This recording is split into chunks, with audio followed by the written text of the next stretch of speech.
بسم اللہ الرحمن الرحیم۔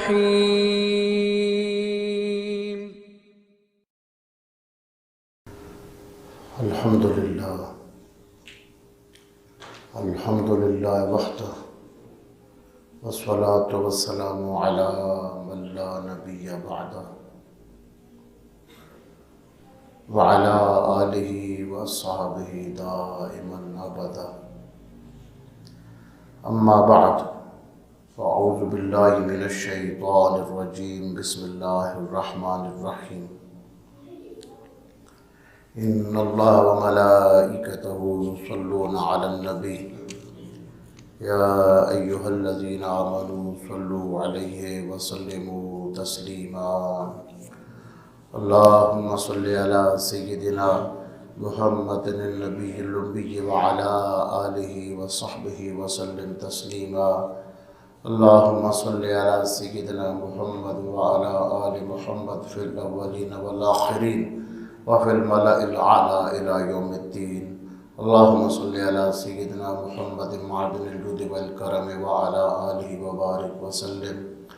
رب اشرح لی صدری ویسر لی امری واحلل عقدۃ من لسانی یفقہوا قولی۔ رب اشرح لی صدری ویسر لی امری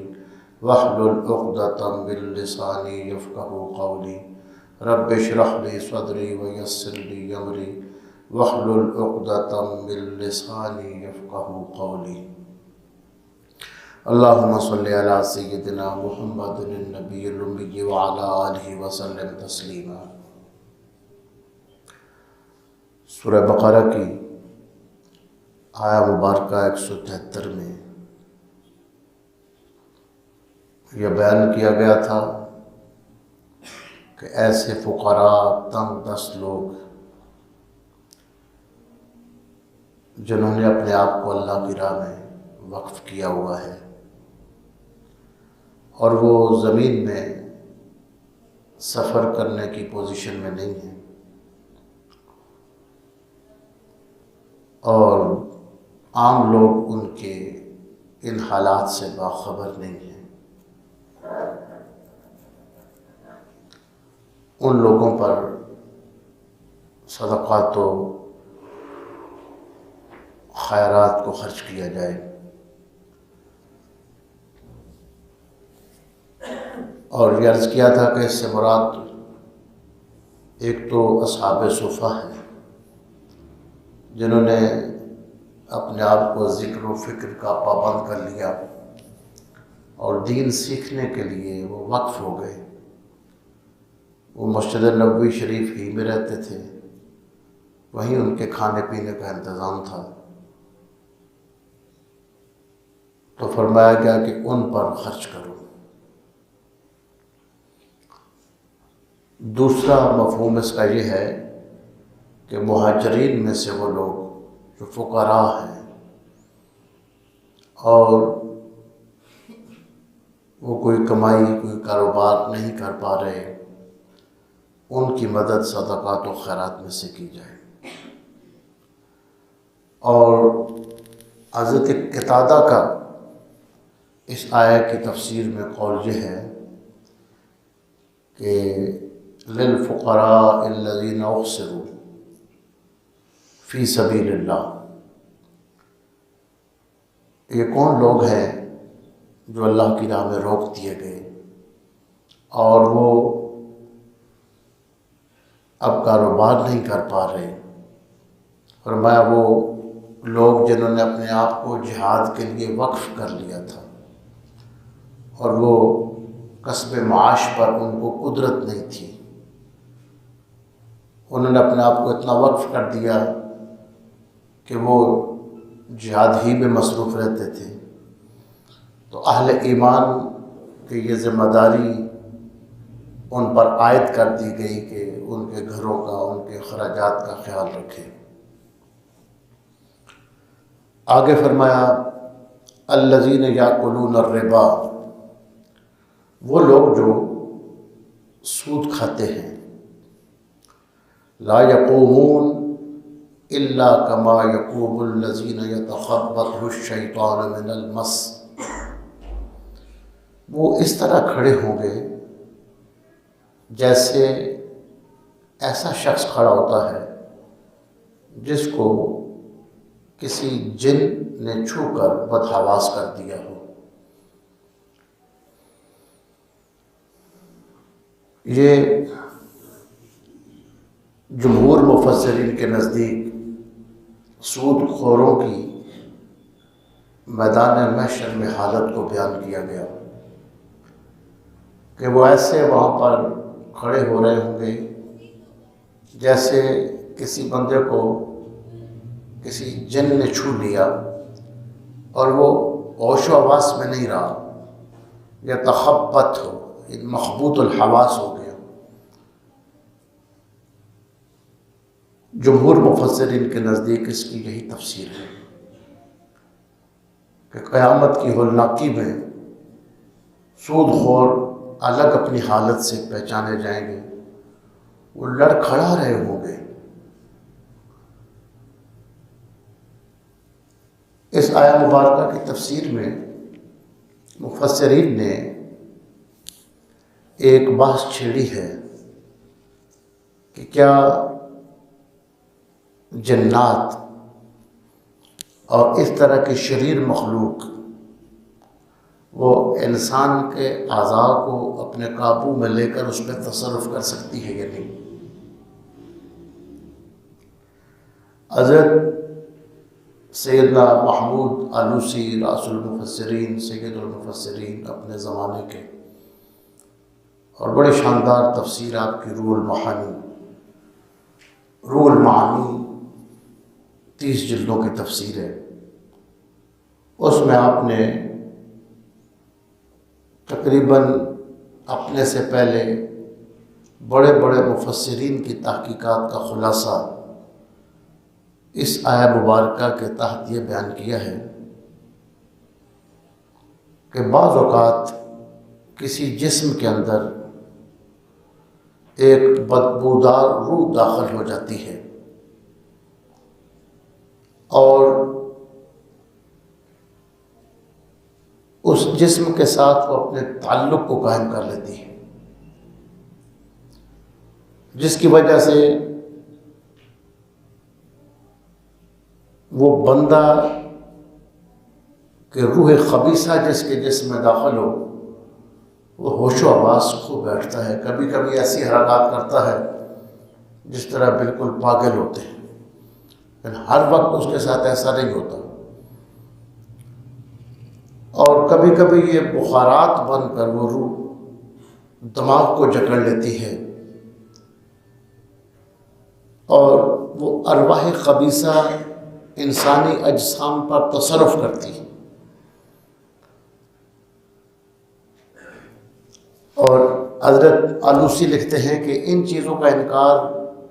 وہی بندہ کر سکتا ہے جو کھلا مشاہدات کا انکار کرتا ہو، جو اپنے سامنے ایک واقعہ ہو رہا ہو پھر وہ انکار کرے کہ ایسا نہیں ہے، کہ یعنی عام مشاہدات میں سے ایسا بندے کے ساتھ ہو جاتا ہے جیسے مرگی کا دورہ پڑ جاتا ہے۔ احادیث مبارکہ میں کچھ چیزیں بیان ہوئی ہیں، یہاں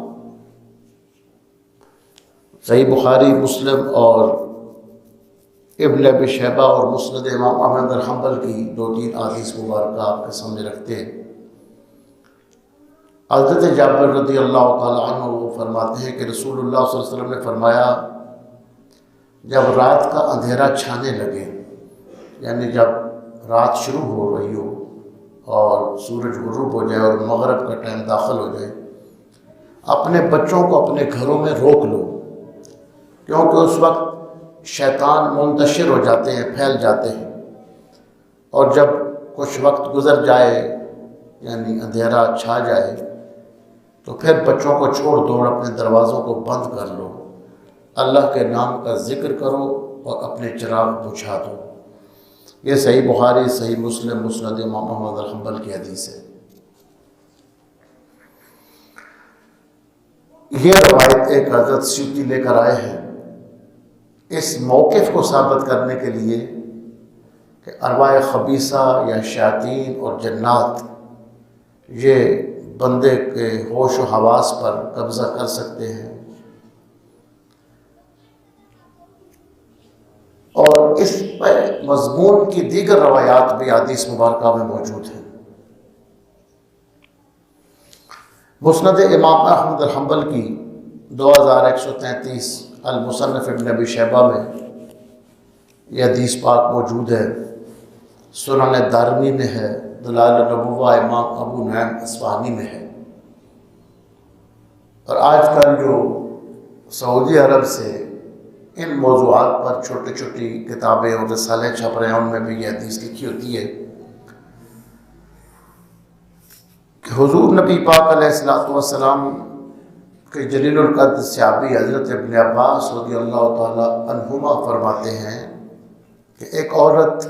اپنے بیٹے کو نبی پاک صلی اللہ علیہ وسلم کے پاس لے کر آئی۔ اس نے عرض کیا، یا رسول اللہ، میرے بیٹے کو جنون ہے، دیوانگی ہے، یعنی اس کو دورہ پڑتا ہے دیوانگی کا،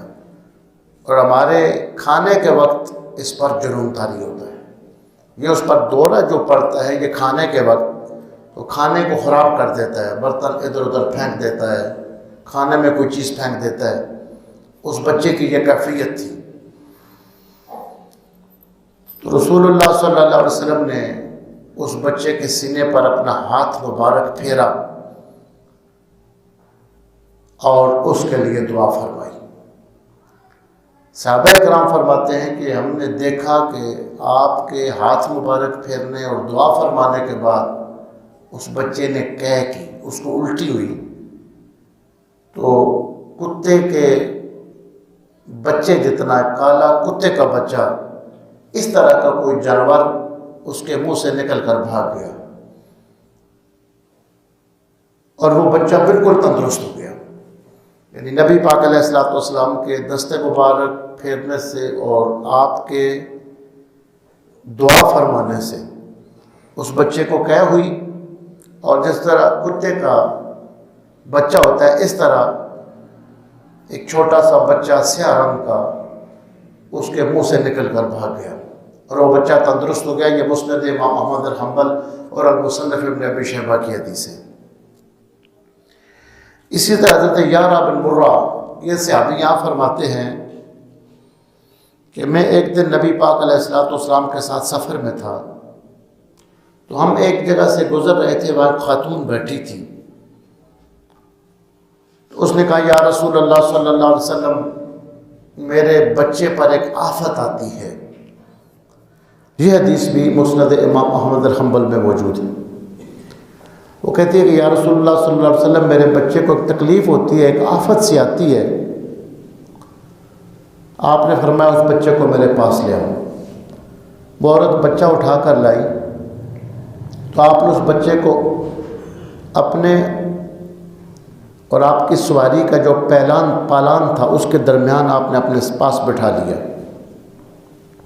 اس بچے کو اپنی سواری پہ اپنے ساتھ بٹھایا، اور 3 مرتبہ آپ نے اس بچے کو دم فرمایا، اور الفاظ یہ تھے، بسم اللہ انا عبد اللہ اخسا عدو اللہ۔ فرمایا اللہ کے نام سے شروع کرتا ہوں، میں اللہ کا بندہ ہوں، اے اللہ کے دشمن دفع ہو جا، بھاگ جا۔ بچے کو دم فرما رہے ہیں، اور 3 مرتبہ آپ نے فرمایا اخسا عدو اللہ، اے اللہ کے دشمن بھاگ جا۔ پھر آپ نے وہ بچہ اس عورت کے حوالے کر دیا، تو فرمایا جب واپسی پہ ہم اس جگہ سے گزرے ہیں تو ہمیں بتانا کہ بچے کے ساتھ کیا ہوا ہے۔ حضرت یعلا بن مرہ کہتے ہیں کہ ہم چلے گئے اور واپس آئے تو وہ عورت اسی جگہ 3 بکریوں کے ساتھ موجود تھی، 3 بکریاں اس نے رکھی ہوئی تھیں، اسی جگہ پہ وہ انتظار کر رہی تھی۔ تو آپ صلی اللہ علیہ وسلم نے فرمایا کہ تیرے بچے کا کیا حال ہے؟ تو اس نے کہا، اس ذات کی قسم جس نے اللہ کو آپ کو حق دے کر بھیجا ہے، اس کے بعد میرے بچے کو کوئی تکلیف نہیں ہوئی۔ تو یہ بکریاں میں آپ کے لیے تحفہ لے کر آئی ہوں، 3 بکریاں لے جائیں۔ تو حضور صلی اللہ علیہ وسلم نے حضرت یعلا بن مرہ کو فرمایا کہ تم سواری سے اترو، 3 میں سے 1 بکری لے لو اور 2 بکریاں اس خاتون کو واپس کر دو۔ یہ مسند امام احمد بن حنبل کی 4 جلد کی 170 نمبر صفحہ پر اور المصنف ابن ابی شیبہ کی 11ویں جلد میں یہ حدیث مبارکہ موجود ہے۔ ان احادیث مبارکہ سے حضرت امام احمد بن حنبل اور بڑے بڑے ائمہ اور فقہا اور متکلمین نے یہ استدلال کیا ہے کہ جنات یا شیاطین انسان کے وجود کے اندر داخل ہو کر اس کے اعضاء کو قابو کر لیتے ہیں اور تصرف کر سکتے ہیں۔ بعض لوگوں کا نظریہ یہ ہے کہ وہ جسم کے اندر تو داخل نہیں ہوتے، باہر سے رہ کر، دور سے رہ کر وہ تصرف کرتے ہیں، اپنی اس طاقت کو استعمال کر کے بندے کے جسم کو متاثر کرتے ہیں۔ بہرحال جو صوفیاء میں سے اکثریت کا یہی نظریہ ہے جو حضرت امام احمد بن حنبل اور ان ائمہ کا ہے کہ یہ چیزیں وجود کے اندر داخل ہو جاتی ہیں۔ حدیث شریف کے اندر تو واضح الفاظ بھی ہیں جہاں آپ نے فرمایا کہ میری امت کے جوان جن لوگوں کے اندر یعنی خواہش پیدا ہوتی ہے، اگر وہ خرچے کی طاقت رکھتے ہیں تو وہ شادیاں کریں، اگر نہیں کر سکتے تو پھر وہ روزے رکھیں، اس لیے کہ جو بھوک ہے یہ جسم کے اندر شیطان کے جو راستے ہوتے ہیں داخلے کے ان کو بند کر دیتی ہے، اور فرمایا کہ شیطان انسان کے جسم کے اندر ایسے چلتا ہے جیسے خون چلتا ہے، یعنی رگوں کے اندر یہ دوڑتا پھرتا ہے خون کی طرح۔ تو اس سے ہم نے یہ خلاصہ یہ نکالا کہ متکلمین اور صوفیاء کا یہی نظریہ ہے کہ انسان کے وجود کے اندر داخل ہونے کی ان شیاطین اور جنات کو طاقت دی گئی ہے، اور وجود کے اندر داخل ہو کر اعضاء کو قابو کر کے ان پر تصرف کرتے ہیں۔ تو فرمایا کہ وہ لوگ جو سود کھاتے ہیں، کھلاتے ہیں، اس کو جائز سمجھتے ہیں، وہ میدان محشر میں اس طرح لڑکھڑا رہے ہوں گے پاگلوں کی طرح۔ آگے فرمایا ذالک یہ ہوگا کیوں؟ ان کی ایک ضد اور ہٹ درمی کی وجہ سے اور اللہ کے حکم کا مقابلہ کرنے کی وجہ سے۔ بِأَنَّهُمْ قَالُوا وہ کہتے ہیں إِنَّمَا الْبَيْعُ مِثْلُ الرِّبَا، وہ کہتے ہیں کہ جو تجارت ہے، خرید و فروخت ہے، اس میں بھی تو نفع ہی ہوتا ہے۔ ایک بندہ کاروبار کرتا ہے، تھوڑی قیمت میں منڈی سے سامان لیتا ہے اور جا کر دوسری جگہ بیچتا ہے تو وہ پیسے زیادہ لیتا ہے، تو سود بھی تو ایسے ہی ہے، اس میں بھی نفع ہی ہوتا ہے۔ حالانکہ ہر بندہ عقل والا جانتا ہے کہ جس بندے نے محنت کی ہے، وقت لگایا ہے اور وہ سفر کر کے گیا ہے، آ کر چیز کو اس نے مناسب نفع پر بیچا ہے، تو یہ تو اس کی محنت ہے۔ اور جو سود ہے وہ تو بغیر محنت کے ایک بندہ لے رہا ہے، کسی غریب مسکین کو یا کسی بھی ضرورت مند کو پیسے دے کر، اور پھر اس سے وہ نفع لے رہا ہے پیسے کے بدلے۔ تو یہ 2 چیزیں الگ الگ تھیں، لیکن وہ چونکہ ہٹ درمی کرتے تھے اور کہتے تھے پھر تو تجارت بھی حرام ہونی چاہیے، خرید و فروخت بھی حرام ہونی چاہیے اگر سود حرام ہے۔ تو یہ ان کی ہٹ درمی کی وجہ سے جو انسان کو چیز مار جاتی ہے، یہ ہٹ درمی، اور جیسے جیسے جیسے وہ ہٹ درمی بڑھتی چلی جاتی ہے اتنی اتنی سزا سخت ہوتی ہے۔ اللہ نے فرمایا ایسے نہیں ہے، وَأَحَلَّ اللَّهُ الْبَيْعَ، اللہ نے تجارت کو حلال کیا ہے، وَحَرَّمَ الرِّبَا، اور سود کو حرام قرار دیا ہے۔ فَمَنْ جَاءَهُ مَوْعِظَةٌ مِّن رَبِّهِ، بس جس کو اس کے رب کی طرف سے نصیحت کا پیغام پہنچ گیا، فَانْتَهَا، اور وہ سود کھانے سے باز آ گیا، فَلَهُ مَا سَلَفَ، تو جو سود وہ پہلے لے چکا ہے وہ تو اس کا مال ہوگا، یہ اس وقت کے لحاظ سے تھا کہ پہلے جو چل رہا تھا، جو پہلے تمہیں ملا ہوا ہے وہ تو ملا ہوا ہے، اب تم نے باز آ جانا ہے۔ وَأَمْرُهُ إِلَى اللَّهِ، اور اس کا معاملہ اللہ کے سپرد ہے۔ وَمَنْ عَادَ، اور جس نے دوبارہ یہ سود والا کام کیا، فَأُولَٰئِكَ أَصْحَابُ النَّارِ، یہ دوزخ والے لوگ ہیں، ہم فیہا خالدون۔ یمحق اللہ الربا، میں اللہ تعالیٰ سود کو مٹاتا ہے، اس میں برکت نہیں ہوتی، نسلیں مٹ جائیں گی، کاروبار ختم ہو جائیں گے، اولاد نافرمان ہو جائے گی، اور تمہیں پتہ ہی نہیں چلے گا کہ کس طرح تم نقصان در نقصان اپنے آپ کو دھکیل رہے ہو۔ وَيُرْبِ الصَّدَقَاتِ، اور اللہ صدقات کو بڑھاتا ہے، اس میں برکت عطا فرماتا ہے۔ جو اللہ کی راہ میں خرچ کرنے والا ہو اللہ اسے برکت دیتا ہے۔ وَاللَّهُ لَا يُحِبُّ كُلَّ كَفَّارٍ أَثِيمٍ، اللہ کسی ناشکر اور نافرمان کو پسند نہیں فرماتا جو ناشکر ہے اور نافرمان ہے۔ إِنَّ الَّذِينَ آمَنُوا وَعَمِلُوا الصَّالِحَاتِ وَأَقَامُوا الصَّلَاةَ، وہ لوگ جو ایمان لائے اور نیک عمل کیے اور نماز قائم کی اور زکوٰۃ دی، وَآتُوا الزَّكَاةَ وَآتَوُا الزَّكَاةَ لَهُمْ أَجْرُهُمْ عِندَ رَبِّهِمْ، ان کا اجر ان کے رب کے پاس ہے۔ وَلَا خَوْفٌ عَلَيْهِمْ وَلَا هُمْ يَحْزَنُونَ، نہ انہیں کوئی خوف ہوگا اور نہ ہی وہ غم کھائیں گے۔ یا ایھا الذین آمنوا، اے ایمان والو، اتقوا اللہ، اللہ سے ڈرو، وذروا ما بقی من الربا، اور جو باقی بچا ہوا سود ہے اس کو چھوڑ دو، ان کنتم مؤمنین، اگر تم ایمان والے ہو۔ فإن لم تفعلوا، اور اگر تم ایسا نہیں کرو گے یعنی سود سے باز نہیں آؤ گے،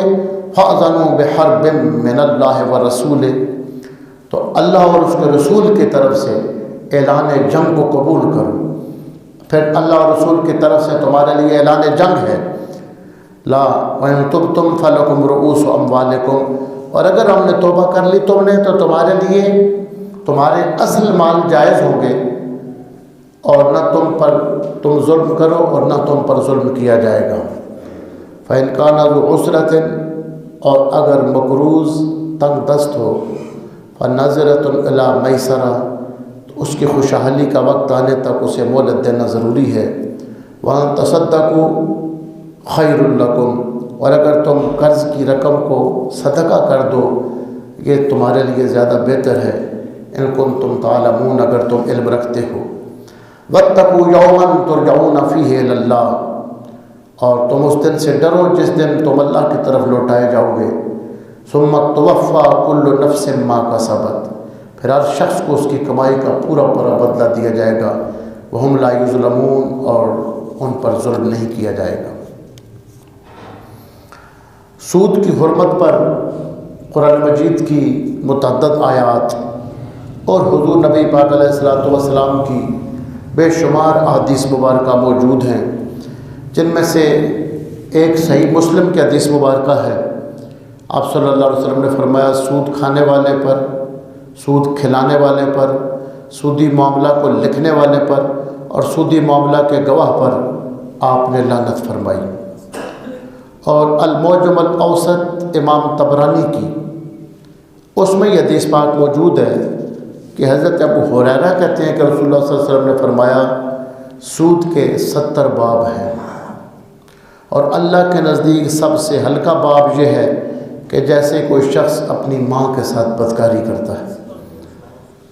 یعنی اتنا بڑا جرم اس کو قرار دیا گیا ہے۔ اللہ تعالیٰ اس سودی نظام سے ہمیں نجات عطا فرمائے۔ اس کے احکامات ہیں بہت تفصیلات کے ساتھ۔ حدیث مبارکہ میں نبی پاک علیہ الصلوۃ والسلام نے اس کی وضاحت فرمائی ہے، فقہا نے پھر اس کے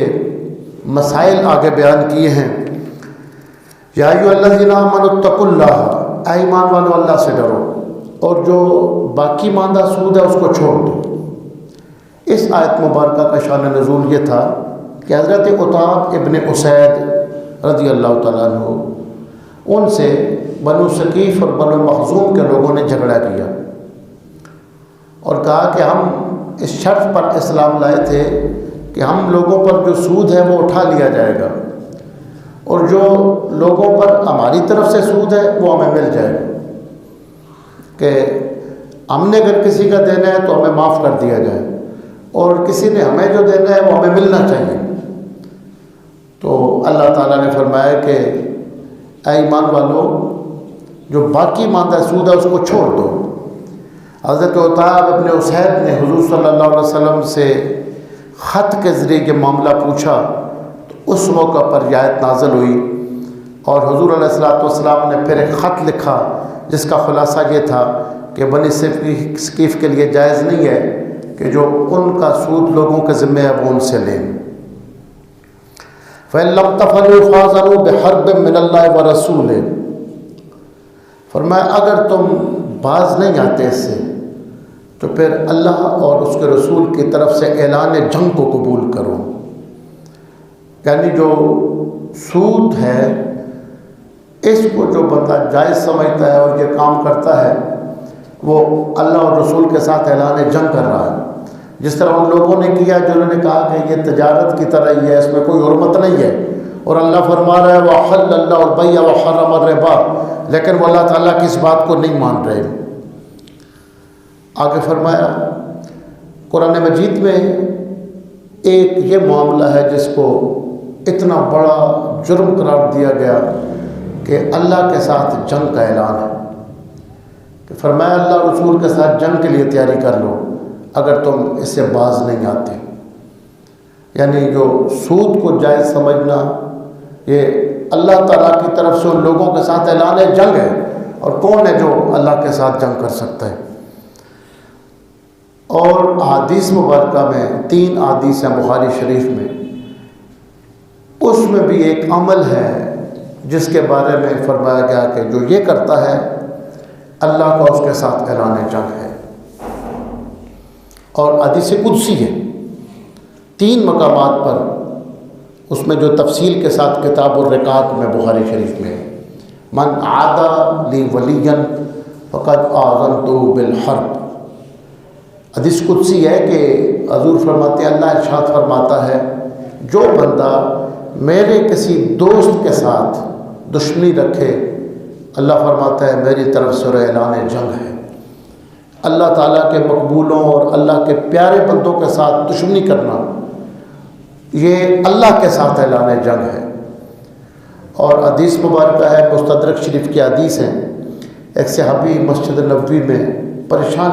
بیٹھے رہتے تھے. جب ان سے پوچھا گیا کہ آپ کیوں پریشان ہیں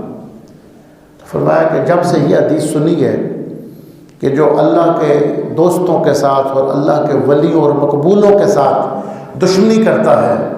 اللہ کا اس کے ساتھ اعلان جنگ ہے، تو میں پریشان رہتا ہوں. اس لیے کہ کسی بندے کے بارے میں مجھے تو نہیں معلوم ہوتا کہ وہ اللہ کا مقبول اور محبوب ہے یا نہیں، اور اگر میں کسی ایسے بندے سے دشمنی رکھ لوں جو اللہ کا مقبول اور محبوب ہو تو کہیں اللہ کی طرف سے میرے ساتھ اعلان جنگ نہ ہو جائے. اس وجہ سے خوف زدہ رہتا ہوں، لوگوں سے ملتا نہیں ہوں، لوگوں کے ساتھ معاملات زیادہ نہیں رکھتا ہوں تاکہ کسی کے ساتھ میرے دشمنی کا پالا نہ پڑ جائے اور کہیں وہ جس کے ساتھ میری دشمنی ہو جائے وہ اللہ کا مقبول نہ نکل آئے.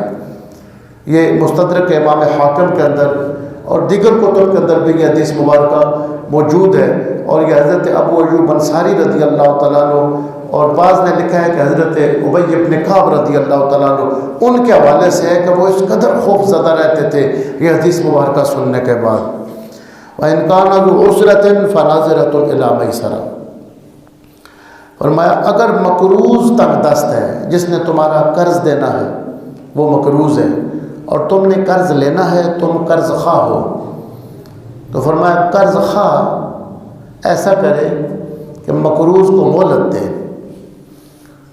جب تک اس کے حالات اچھے نہیں ہو جاتے اس کو مہلت دے. صحیح مسلم میں 3006 حدیث ہے، ابن ماجہ شریف میں 2419 نمبر اور مسند امام احمد بن حنبل میں 15095. حضور صلی اللہ علیہ وسلم فرماتے ہیں کہ جس بندے نے کسی تنگ دست مقروض کو مہلت دی، جس کا اس نے قرض دینا تھا وہ تنگ دست تھا اور اس نے اس کو مہلت دے دی، تو اللہ تعالیٰ قیامت کے دن اسے اپنے عرش کا سایہ عطا فرمائے گا جس دن اللہ کے عرش کے سائے کے علاوہ کوئی سایہ نہیں ہوگا. کہتے ہیں کہ رسول اللہ صلی اللہ علیہ وسلم نے فرمایا پہلی امتوں میں سے ایک شخص تھا جو لوگوں کو ادھار پہ چیزیں فروخت کرتا تھا، لوگ اس سے ادھاری چیزیں لے جاتے تھے، اور اس شخص نے اپنے خادم سے اپنے ملازم سے کہا ہوا تھا کہ اگر کوئی مقروض تنگ دست ہو جس نے ہماری رقم دینی ہو، اگر تنگ دست ہو مجبور ہو تو اس کو معاف کر دیا کرو اس امید پر کہ قیامت کے دن اللہ ہمیں معاف فرمائے گا. حضور فرماتے ہیں پھر جب وہ بندہ مر گیا تو اللہ تعالیٰ سے اس کی ملاقات ہوئی تو اللہ تعالیٰ نے فرمایا کہ تو اس امید پر بندوں کو قرض معاف کر دیتا تھا کہ میرا رب مجھے معاف فرمائے گا، آج جا میں تجھے معاف کرتا ہوں۔ یہ صحیح بخاری شریف میں 7028 اور مسلم شریف میں 1562 نمبر یہ حدیث مبارکہ ہے، جس میں حضور صلی اللہ علیہ وسلم نے یہ پہلی امتوں کے ایک شخص کا یہ واقعہ بیان فرمایا ہے۔ یا ایھا الذین آمنوا اذا تداینتم بدین الی اجل مسمی فاکتبوہ ولیکتب بینکم کاتب بالعدل ولا یأب کاتب ان یکتب کما علمہ اللہ فلیکتب والیملل للذی علیہ الحق۔ یہ جو آیہ مبارکہ ہے یہ 282 نمبر آیت ہے سورہ بقرہ کی، قرآن مجید کی سب سے لمبی آیت مبارکہ یہ آیہ مبارکہ ہے 282 نمبر۔ یا ایھا الذین آمنوا اذا تداینتم بدین الی اجل مسمی فاکتبوہ ولیکتب بینکم کاتب بالعدل ولا یأب کاتب ان یکتب کما علمہ اللہ فلیکتب ولیملل للذی علیہ الحق ولیتق اللہ ربہ ولا یبخس منہ شیئا فإن كان الذي عليه الحق سفيا أو ضعيفا أو لا يستطيع أن يمل فليملل وليه بالعدل واستشهدوا شهيدين من رجالكم فإن لم يكونا رجلين فرجل وامرأتان ممن ترضون من الشهداء